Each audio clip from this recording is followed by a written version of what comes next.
alisikia lakini hakutii. Watumishi wa Mungu, baraka ya pili ni utii, na utii una mafanikio makubwa.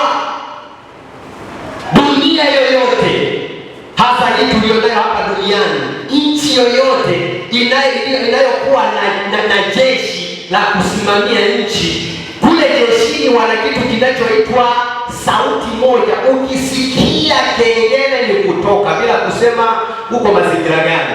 Ukipewa amri yoyote, ndivyo unajua Mungu wa amri. Hebu anza kusema amri 10 za Mungu.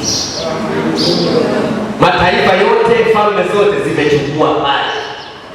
Kwa Mungu anapokuja kwako, anakuja na kitu kinachoitwa amri.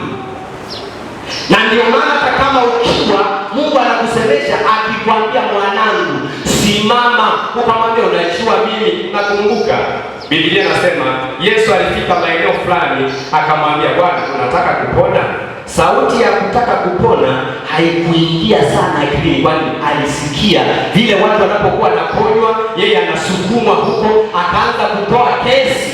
Yesu anauliza mara 2, unataka kupona? Akasema ndio. Chukua kagodoro kako uondoke. Ukimsikia Mungu hautaponywa kama alivyoponywa yule. Kuna mtu anaponywa kulingana na ile ndani amesikia nini na ametii nini. Amen.